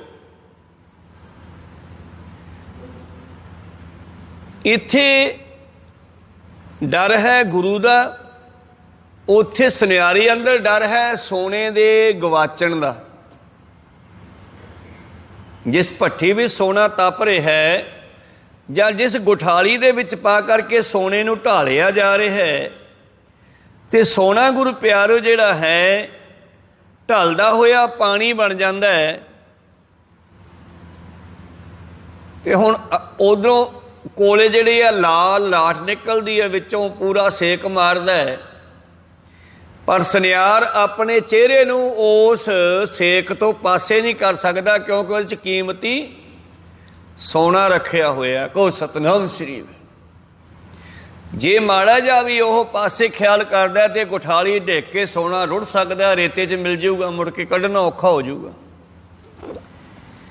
ਇਹੀ ਸਾਡੇ ਮਨ ਦੀ ਹਾਲਤ ਹੈ। ਸਾਡਾ ਮਨ ਹੈ ਤਾਂ ਸੋਨਾ। ਗੁਰੂ ਦੀ ਐਰਨ ਤੇ ਆ ਕੇ ਜਿੱਥੇ ਮੱਥਾ ਟੇਕਦੇ ਹੋ, ਐਰਨ ਹੈ। ਇੱਥੇ ਤੁਸੀਂ ਮੱਥਾ ਕਿਉਂ ਟੇਕਦੇ ਹੋ? ਇੱਥੇ ਮੱਥਨ ਦਾ ਟੇਕਣ ਦਾ ਮਤਲਬ ਹੈ ਮੇਰੀ ਮੱਤ ਵੀ ਸੁਧਾਰ ਦੇ। ਪਰ ਤੁਸੀਂ ਇੱਥੇ ਪੱਕੇ ਤੌਰ ਤੇ ਰੱਖਦੇ ਨਹੀਂ, ਇੱਥੋਂ ਚੱਕ ਕੇ ਕਿਤੇ ਹੋਰ ਰੱਖ ਦਿੰਦੇ ਹੋ। ਕਹੋ ਸਤਿਨਾਮ ਸ੍ਰੀ।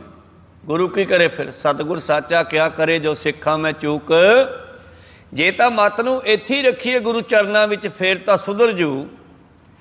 ਜੇ ਅਸੀਂ ਥਾਂ ਥਾਂ ਤੇ ਮੱਥੇ ਟੇਕੀ ਗਏ, ਫਿਰ ਕੌਣ ਸੁਧਾਰੂਗਾ ਇਹਨੂੰ ਬਈ? ਤੋ ਭਉ ਇੱਥੇ ਹੈ ਗੁਰੂ ਦਾ ਡਰ। ਗੁਰਮਤਿ ਅਨੁਸਾਰ ਚੱਲਣਾ ਹੈ। ਕੋਈ ਐਸੀ ਗੱਲ ਨਾ ਹੋ ਜੇ ਕਿ ਮੇਰਾ ਗੁਰੂ ਗੁੱਸੇ ਹੋ ਜੇ। ਮਨਮਤ ਨਹੀਂ ਕਰਨੀ। ਮੈਂ ਗੁਰੂ ਤੋਂ ਚਲੇ ਫਟਕਾਰਿਆ ਨਾ ਜਾਵਾਂ ਕਿਤੇ। 10ਵੇਂ ਪ੍ਰੀਤਮ ਜੀ ਕਹਿੰਦੇ, ਰਹਿਣੀ ਰਹੇ ਸੋਈ ਸਿੱਖ ਮੇਰਾ, ਸੋ ਸਹਿ ਮੈਂ ਤਿਸਕਾ ਚੇਰਾ। ਰਹਿਤ ਬਿਨਾ ਨਾ ਸਿੱਖ ਹਾਵੈ, ਰਹਿਤ ਬਿਨਾ ਦਰ ਚੋਟਾਂ ਖਾਵੈ, ਕਿਤੇ ਫਟਕਾਰਿਆ ਨਾ ਜਾਵਾਂ ਭਉ।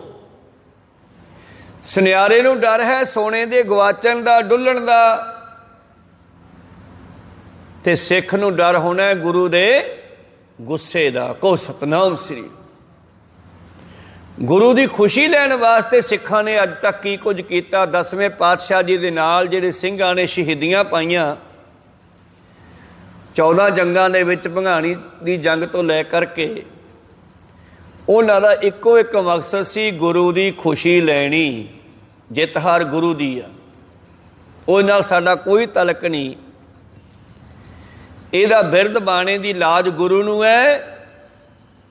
ਪਰ ਸਿੱਖ ਮੂਹਰੇ ਹੋ ਕੇ ਲੜਦੇ ਸੀ, ਕੱਲਾ ਕੱਲਾ ਸੈਂਕੜਿਆਂ ਨੂੰ, ਹਜ਼ਾਰਾਂ ਨੂੰ ਵੜਦਾ ਸੀ ਗੁਰੂ ਦੀ ਖੁਸ਼ੀ ਲੈਣ ਵਾਸਤੇ ਸਿਰਫ। ਕਹੋ ਸਤਿਨਾਮ ਸ੍ਰੀ। ਤੋ ਜਤ ਪਹਾਰਾ ਧੀਰ ਸੁਨਿਆਰ, ਅਹਰਨ ਮਤ ਵੇਦ ਹਥਿਆਰ ਭਉ ਖੱਲਾ। ਸੁਨਿਆਰ ਦੇ ਕੋਲੇ ਅੱਗ ਨੂੰ ਤੇਜ਼ ਕਰਨ ਵਾਸਤੇ, ਸੋਨੇ ਨੂੰ ਢਾਲਣ ਵਾਸਤੇ ਖੱਲ ਹੁੰਦੀ ਹੈ, ਧੌਂਕ ਨਹੀਂ। ਤੁਸੀਂ ਪਿੰਡਾਂ ਦੇ ਵਿੱਚ ਆਹ ਗਾੜੀਏ ਗੱਡੀਆਂ ਵਾਲੇ ਬੈਠੇ ਦੇਖੇ ਹੋਣੇ ਹੈ, ਜਾਂ ਲੋਹਾਰਾਂ ਦੀ ਭੱਠੀ ਦੇ ਉੱਤੇ ਅੱਗ ਨੂੰ ਤੇਜ਼ ਕਰਨ ਵਾਸਤੇ ਹੁਣ ਤਾਂ ਪੱਖੇ ਆ ਗਏ, ਹੱਥ ਵਾਲੇ ਆ ਗਏ, ਬਿਜਲੀ ਵਾਲੇ ਆ ਗਏ। ਪਹਿਲਾਂ ਬੱਕਰੇ ਦੀ ਖੱਲ ਨੂੰ ਇੱਕ ਥੈਲਾ ਜਿਹਾ ਬਣਾ ਕੇ ਉਸ ਦੀ ਧੌਂਕਣੀ ਬਣਾਈ ਜਾਂਦੀ, ਉਹ ਨੱਪ ਨੱਪ ਕੇ ਉਹਦੇ ਨਾਲ ਹਵਾ ਮਾਰਦੇ, ਫੇਫੜੇ ਵਾਂਗੂ ਬਣਾ ਲੈਂਦੇ। ਕਹੋ ਸਤਿਨਾਮ ਸ੍ਰੀ। ਹਵਾ ਮਾਰ ਕੇ ਅੱਗ ਨੂੰ ਤੇਜ਼ ਕਰਦੇ। ਜੇ ਅੱਗ ਚੱਲਦੀ ਰਹੇ ਤਾਂ ਹੀ ਸੋਨੇ ਦਾ ਕੁਝ ਬਣੂਗਾ। ਜੇ ਅੱਗ ਠੰਡੀ ਪੈ ਗਈ ਫਿਰ ਕੀ ਬਣਨਾ? लोहे नूं गर्म करने वास्ते भी अग तेज करनी पैंदी आ, मन नूं गुरु नाल जोड़न वास्ते भी ब्रह्म अग्नि तेज करनी पैंदी आ। ये ब्रह्म अग्नि जगदी रहे, इसे करके गुरु तो डरना चाहिए। कहो सतनाम किते ठंडी ना हो जाए ब्रह्म अग्नि। जदों ही डरना बंद करता सिख ने गुरु तो, उदों ही ये मन की जिहड़ी है गति परमेश्वर वाल जाण दी रुक जानी है। कहो सतनाम श्री। जदों ही अग ठंडी हो गई, लोहार का लोहा ठंडा हो जाना, वो कुटिया नहीं जाना, सुनियार का सोना नहीं ढलना। कहो सतनाम श्री। तो भौ खला, खल कहते हैं धौंकनी नूं, अग नूं तेज रखण वास्ते, ते सिर गुरु के डर विच रवे ते मिलन की तांघ बनी रहूगी। जिद्दे डर खत्म हो गया तांघ भी खत्म हो जानी है। कहो सतनाम श्री। अगन तपताओ, अग नूं गर्म रखण वास्ते, अग आपां पिछे सरवण कीता, ज्ञान खंड में ज्ञान प्रचंड तिथै नाद विनोद कोड़ आनंद, किन्ने तरह की अग है। वो शब्द सरवण कीता आपां, किन्ने तरह की अग है। माँ के पेट विच पुत्र की अग है, पुत्र की प्राप्ति की। शादी तो बाद जल्दी बच्चा ना होवे, एक वो अग भी भड़कती है कि मेरे बच्चा होना चाहिए, फिर ही साडा विआह सफल है। स्त्री के अंदर पति के मिलाप की अग है, भुखे अंदर रोटी की अग है। दरिया दे विच अग मचदी है, दरिया च भी अग है। वड़वा नाल अग, एक जंगल दे विच भी अग लगदी है, एक साडे चुल्हे विच अग है, रोटी पकाउंदी है। उही अग किसी घर नूं लग जावे साड़ के स्वाह कर दिंदी है। कई तरह की अग है, हौमे की अग है, ईरखा की अग है, क्रोध की अग है, हंकार की अग है। अगां दा कोई अंत है? पर सब तो श्रोमणी ते वधिया है ब्रह्म अगन। भौ खला अगन तपताओ, ये ब्रह्म अग्नि मचदी रहे ताकि साडा मन जिहड़ा परमेश्वर वाल चलदा रहे।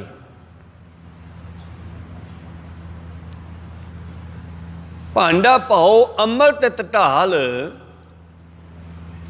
हुण भौ ते फिर अगला शब्द है भाव भब्बे करना, डरना। डरना इस तरह नहीं कि गुरुद्वारे वड़ना ही नहीं गा, गुरु नाल प्रेम भी होना चाहिए। डरना इस तरह कि गलती ना होवे, पर इहदा मतलब ये नहीं कि गेट तो अगे नहीं आना। वो डरते हैं ना कई लोग,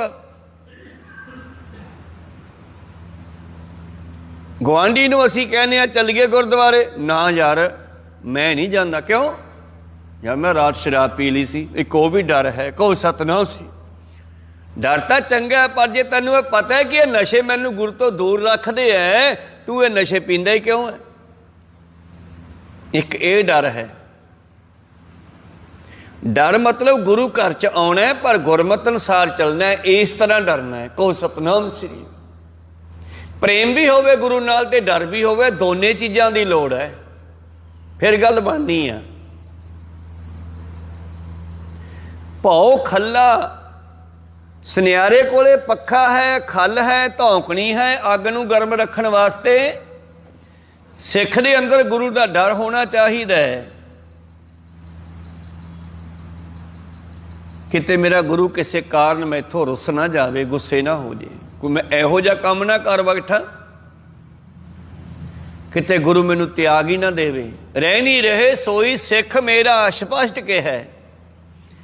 रह नहीं रहे सोई सिख मेरा, सो सह मैं तिसका चेरा। रहत बिना ना सिख कहावै, रहत बिना दर चोटा खावै। रहत बिना ना सिझै कोई तां ते रहत सो दृढ़ कर होई। तां ते रहत रखनी बड़ी जरूरी है। ते रहत केड़ी? गुरु दे बचन मनने, इनू रहत कहंदे आ। केवल 5 ककार पहन लैने रहत नहीं है। ये ककार की कहंदी है वो गल भी समझनी पऊगी। कड़ा की कहंदा है? जद भी सज्जे हत्थ विच कोई कड़ा पाया सी ते सज्जे हत्थ नाल कोई काम करन लगे हो, ये कड़ा सानू याद कराउंदा है भी तैनू गुरु गोबिंद सिंह जी का बंधन है। इस हत्थ नाल कोई इहो जिहा काम ना करी कि तू गुरु तो ਛੇਕਿਆ ਜਾਵੇਂ ਗੁਰੂ ਤੋਂ ਟੁੱਟ ਜਾਵੇਂ, ਕਹੋ ਸਤਨਾਮ ਸ੍ਰੀ। ਇਸੇ ਤਰ੍ਹਾਂ ਪੰਜ ਕਕਾਰ ਬਾਹਰੀ ਤੌਰ ਤੇ ਸਰੀਰ ਤੇ ਪਹਿਨੇ ਐ, ਅੰਦਰੂਨੀ ਤੌਰ ਤੇ ਇਹਨਾਂ ਦਾ ਅਰਥ ਆਤਮਾ ਤੇ ਸੂਖਮ ਵੀ ਜਾਂਦਾ ਹੈ, ਜਿਵੇਂ ਜਨੇਊ ਦਾ ਅਰਥ ਜਾਂਦਾ ਹੈ। ਜੇ ਜਨੇਊ ਵਾਲਿਆਂ ਨੂੰ ਸਮਝਾਇਆ ਤੇ ਸਾਨੂੰ ਵੀ ਸਮਝਾਇਆ, ਮੁਸਲਮਾਨਾਂ ਨੂੰ ਵੀ ਸਮਝਾਇਆ। ਪਹਿਲਾ ਸੱਚ ਹਲਾਲ ਦੋਏ, ਤੀਜਾ ਖੈਰ ਖੁਦਾਏ, ਚੌਥੀ ਨੀਅਤ ਰਾਸ ਮਨ, ਪੰਜਵੀਂ ਸਿਫਤ ਸੁਨਾਏ। ਇਹ ਮੁਸਲਮਾਨਾਂ ਨੂੰ ਨਮਾਜ਼ ਕਰਨ ਦਾ ਢੰਗ ਦੱਸਿਆ, ਹਿੰਦੂ ਨੂੰ ਜਨੇਊ ਪਾਉਣ ਦਾ ਮਤਲਬ ਦੱਸਿਆ।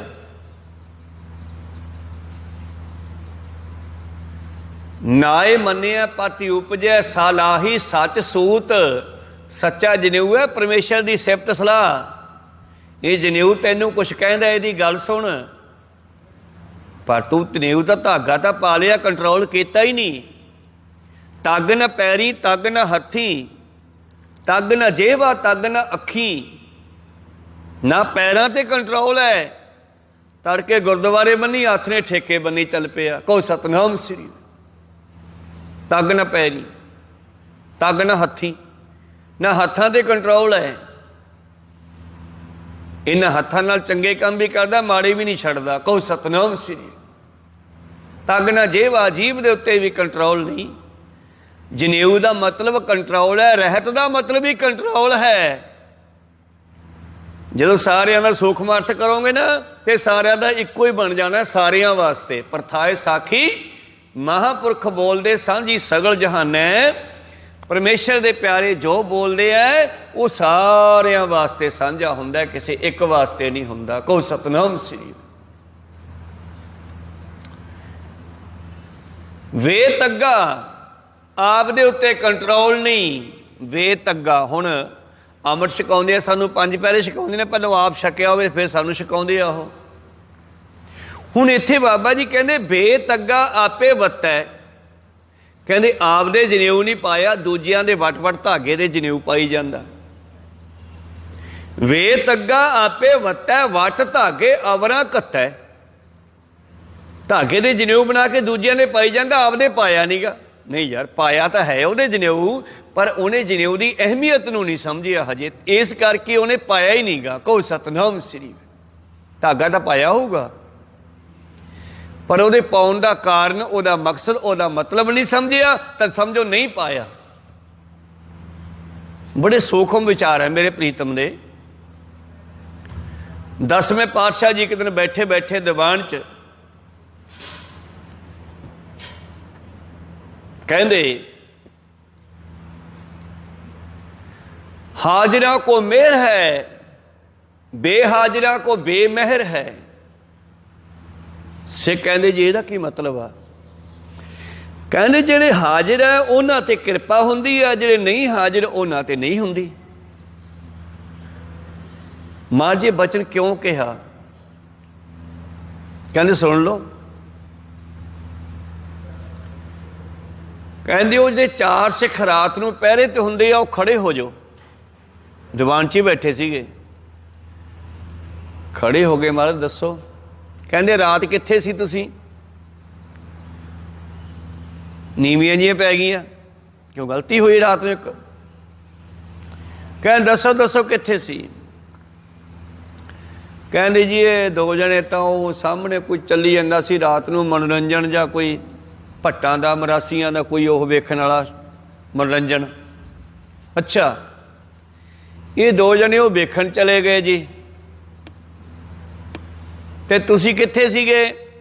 ਅਸੀਂ ਤਾਂ ਪਹਿਰੇ ਤੇ ਖੜੇ ਸੀਗੇ ਜੀ। ਜਿਹੜੇ 2 ਗਏ ਸੀਗੇ ਉਹਨੂੰ ਪੁੱਛਿਆ ਵੀ ਤੁਸੀਂ ਉੱਥੇ ਵੇਖਣ ਚਲੇ ਗਏ, ਕੀ ਵੇਖ ਕੇ ਆਏ? ਕਹਿੰਦੇ ਜੀ ਵੇਖਣਾ ਕੀ ਸੀ, ਉੱਥੇ ਧਿਆਨ ਹੀ ਲੱਗਿਆ ਸਾਡਾ ਵੇਖਣ 'ਚ, ਧਿਆਨ ਤੁਹਾਡੇ ਕੰਨੀ ਪਿੱਛੇ ਰਿਹਾ ਵੀ ਗੁਰੂ ਸਾਹਿਬ ਨੂੰ ਪਤਾ ਲੱਗ ਜਾਣਾ, ਉਹਨਾਂ ਨੇ ਝੜਕਾਂ ਮਾਰਨੀਆਂ, ਕਹੋ ਸਤਨਾਮ ਸ੍ਰੀ। ਕਹਿੰਦੇ ਤੁਸੀਂ ਦੱਸੋ ਵੀ ਪਹਿਰੇ ਤੇ ਸੀਗੇ? ਕਹਿੰਦੇ ਜੀ ਪਹਿਰੇ ਤਾਂ ਸੀਗੇ ਅਸੀਂ, ਪਰ ਧਿਆਨ ਸਾਡਾ ਉੱਥੇ ਪਿਆ ਰਿਹਾ ਵੀ ਯਾਰ ਆਪਾਂ ਹੀ ਵਗ ਜਾਂਦੇ, ਗੁਰੂ ਸਾਹਿਬ ਤਾਂ ਸੁੱਤੇ ਪਏ ਸੀ, ਕਹੋ ਸਤਨਾਮ ਸ੍ਰੀ। इस करके फिर पातशाह उल्टा के गल नूं कहंदे जिहड़े इत्थे खड़े आ वो गैर हाजिर हो गए, जिहड़े उत्थे चले गए वो हाजिर हो गए। हाजिरा को मेहर है, बेहाजिरा को बेमेहर है। कहो सतनाम श्री। हुण इत्थे बड़ी सूखमता दे नाल चाहे जनेऊ दी गल है, चाहे पंज ककारां दी गल है, चाहे मुसलमानां दे धर्म दी गल है, इन्हां तिन्नां ही धर्मां दी गल सांझी है। ये तिन्नां दी ही गल पातशाह जी ने बाणी विच कही है। पंज नवाजां पंज वक्त, तुसीं पंज समियां दीआं पंज नवाजां करदे हो। पंज नवाजां पंज वक्त, पंजा पंजा नाओ। पंजा वक्तां दे विच करना की है? तूं मुसलमान वीर नूं कहंदे पहला सच हलाल दोए। पहली नवाज है तेरी सच बोलना, दूजा अपना हक खाना। पहला सच हलाल दोए, तीजा खैर खुदाए। तीजी तेरी नवाज है खुदा तो मंगना, रब तो मंगना, अल्लाह तो मंगना, बंदे तो नहीं मंगना। चौथी नीत रास मन, नीत साफ रख, दूजियां दे समान ते नीतां ना सिटदा फिर भी आ कोठी किते साडी हो जे। कहो सतनाम श्री। पंजवीं सिफत सुनाए, पंजवीं जिहड़ी नवाज है तेरी वो परमेश्वर दी, अल्लाह दी सिफत करनी। तां मुसलमान हो सकदा मनुख सही। इस तरह सिख नूं भी समझाया ते हिंदू नूं भी समझाया। खैर मत अहरन मत वेद हथियार, गुरु दे कोले हथौड़े आ शब्दां दे। ये जिहो जी खोट वेखदा उहो जी सट मारदा बाणी दे नाल। खसम विसारे ते कमजात। कमजात कौन है? छोटी जात वाला। कौन है वो? चम्यार कम्यार समन्यार नहीं। जिन्हें अपने मालक नूं विसारिया, चाहे वह ब्राह्मण भी क्यों ना होवे, वह कमजात है। कहो सतनाम श्री। कम छोटा, नीवा, घटिया। तो कमजात वह है। बीबियां उस लड़दी कि गाल दिंदियां एक दूजी नूं, तू कमजात हो, कहीं तू कमजात। बाबा नानक कहना कमजात वह है जिन्हें अपने मालक नूं विसारिया होया। कहो सतनाम श्री। ये भी चोट है बाबे नानक दी। भौ खला, इयों गुरु तो डरना है किते गुरु मैथों गुस्से ना हो जावे। बहुत सारियां ने गुरु तो गुस्सा प्राप्त किया। कोई इहो जिहा काम उन्होंने किया कि गुरु दीयां खुशियां प्राप्त नहीं कर सके। इतिहास विच बहुत कुछ है। जिवें बाबे नानक ने अपने एक मित्र नूं मिलना चाहिया, पर जद घरे गए तो उन्हें घर वाली ने उसनूं लुको दिता। मूला खत्तरी आवाज़ मारी, मूलिया भाई। बीबी बाहर आई। बाबा वो घरे है नहीं गा, क्योंकि पहला वागया सी नाल 6 महीने मुड़िया नहीं। बीबी ने सोचा फेर लै जूगा साध नाल। ये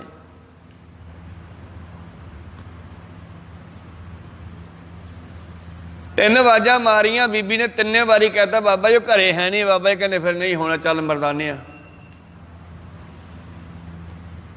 बाबा जी उत्थों मुड़ पे तो बीबी मगरों गवीरियां वाले पिछे ही नौरा सीगा पशुआं वाला, सदन गई उत्थे लुकोता सी गवीरियां च। सदन गई वो लिटी जावे, मूँह चों झग निकली जावे, क्योंकि उहदे उत्थे सप लड़के मर गए। कहो सतनाम सी। फिर रौला पाया।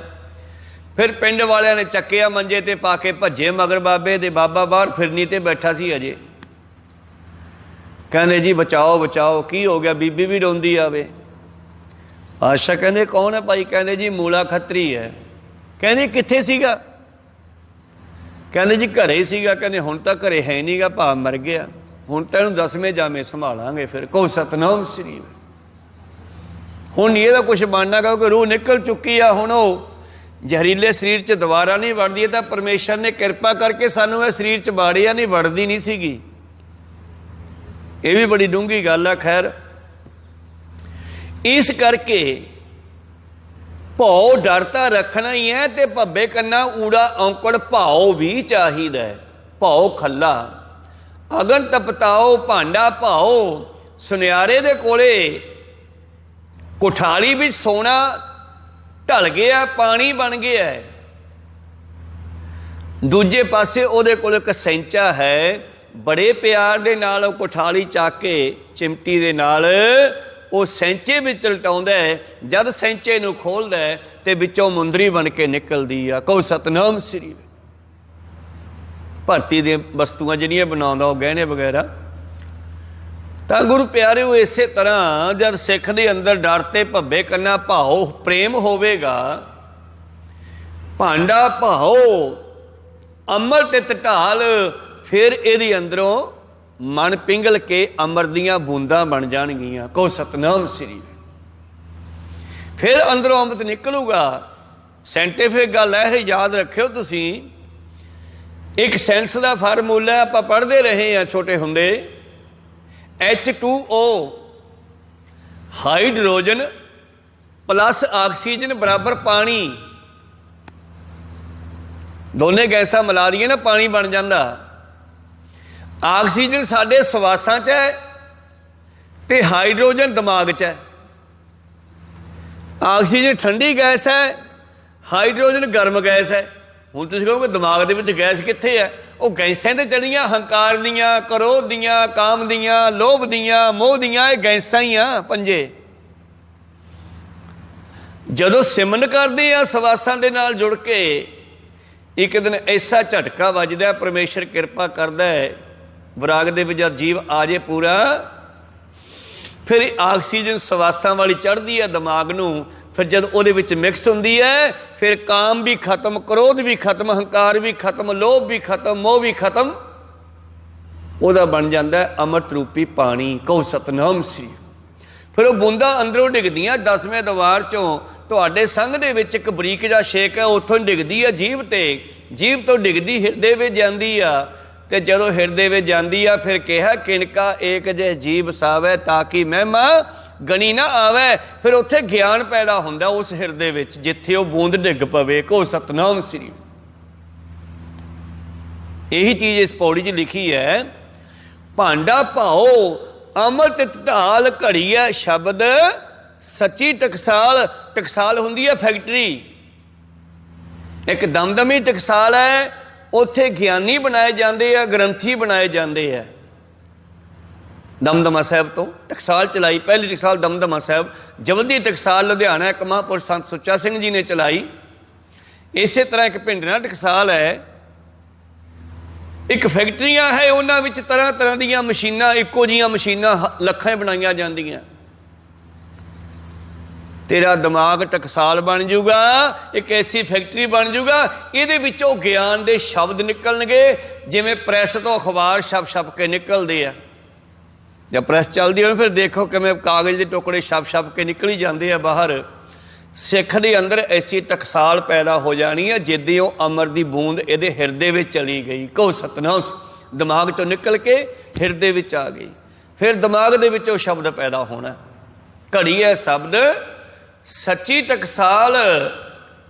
ਸੱਚੀ ਟਕਸਾਲ ਫਿਰ ਮਨੁੱਖ ਦੇ ਦਿਮਾਗ ਦੇ ਅੰਦਰ ਹੀ ਲੱਗ ਜਾਣੀ ਆ, ਫੈਕਟਰੀ ਲੱਗ ਜਾਣੀ ਆ।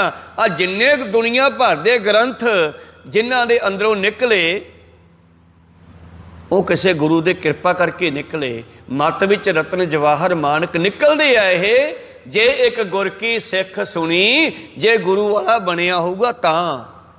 ਜੇ ਆਪਾਂ ਅੱਜ ਪੰਜਾਬੀ, ਹਿੰਦੀ, ਅੰਗਰੇਜ਼ੀ ਪੜ੍ਹਨ ਜਾਣਦੇ ਆ, ਤਾਂ ਸਾਡੇ ਉਸਤਾਦ ਮਾਸਟਰਾਂ ਨੇ ਸਾਨੂੰ ਸਿਖਾਇਆ ਸੀ, ਉਹਨਾਂ ਤੋਂ ਸਿੱਖਿਆ ਆਪਾਂ। ਕਹੋ ਸਤਨਾਮ ਸੀ। ਜੇ ਕੋਈ ਵਰਕਸ਼ਾਪ ਦਾ ਕੰਮ ਕਰਦਾ ਹੈ, ਉਹਨੇ ਵੀ ਉਸਤਾਦ ਗੁਰੂ ਧਾਰਨ ਕੀਤਾ ਹੋਣਾ ਕੋਈ।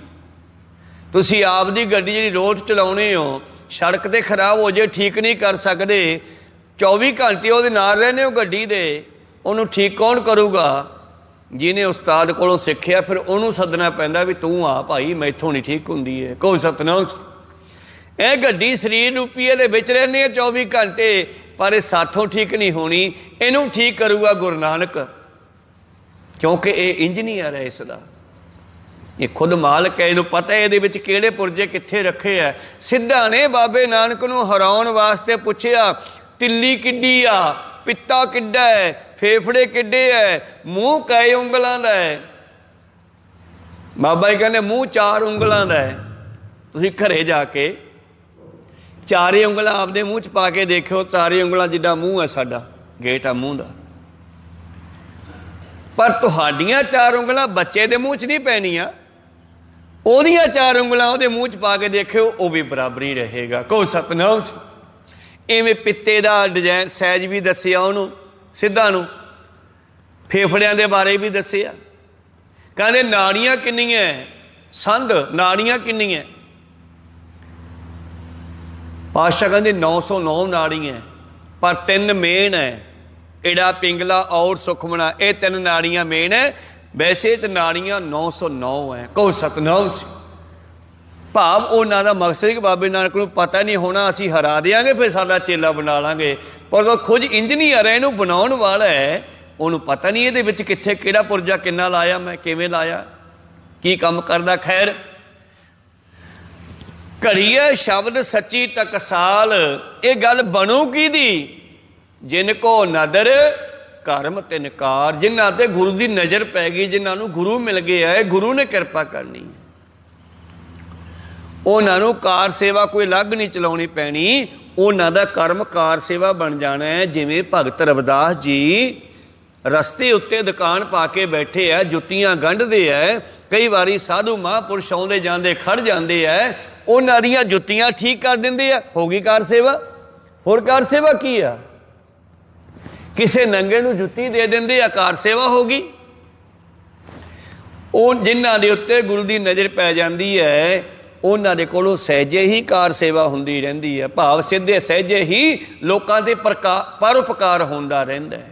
ਜਿਨ ਕੋ ਅੰਦਰ ਕੰਤਨ ਕਾ ਨਾਨਕ ਨਦਰੀ ਨਦਰ ਨਿਹਾਲ, ਘੜੀ ਹੈ ਸ਼ਬਦ ਸੱਚੀ ਟਕਸਾਲ, ਜਿਨ ਕੋ ਨਦਰ ਕਰਮ ਤਿਨਕਾਰ, ਨਾਨਕ ਨਦਰੀ ਨਦਰ ਨਿਹਾਲ। ਅੱਗੇ ਫਿਰ ਸ਼ਲੋਕ ਆਰੰਭ ਹੋ ਜਾਂਦਾ ਹੈ। ਇਹਦੀ ਵਿਚਾਰ ਆਪਾਂ ਕੱਲ ਦੇ ਦੀਵਾਨਾਂ ਵਿੱਚ ਸਰਵਣ ਕਰ ਲਵਾਂਗੇ। ਹੁਣ ਇੱਥੇ ਰੋਕਣ ਦੀ ਆਗਿਆ ਬਖਸ਼ੋ। ਬੋਲਦਿਆਂ ਅਨੇਕਾਂ ਅੱਖਰ ਬਾਅਦ ਘੱਟ ਹੋ ਜਾਂਦੇ, ਸਿੱਖ ਸੰਗਤਾਂ ਦੇ ਸਤਿਗੁਰੂ ਬਖਸ਼ਣ ਜੋਗ ਹੈ, ਬਖਸ਼ ਲੈਣਾ ਜੀ। ਸਮਾਪਤੀ ਕਰੀਏ। ਬੁਲਾਓ ਫਤਿਹ ਪਾਓ ਫਤਿਹ। ਵਾਹਿਗੁਰੂ ਜੀ ਕਾ ਖਾਲਸਾ, ਵਾਹਿਗੁਰੂ ਜੀ ਕੀ ਫਤਿਹ। ਵਾਹਿਗੁਰੂ।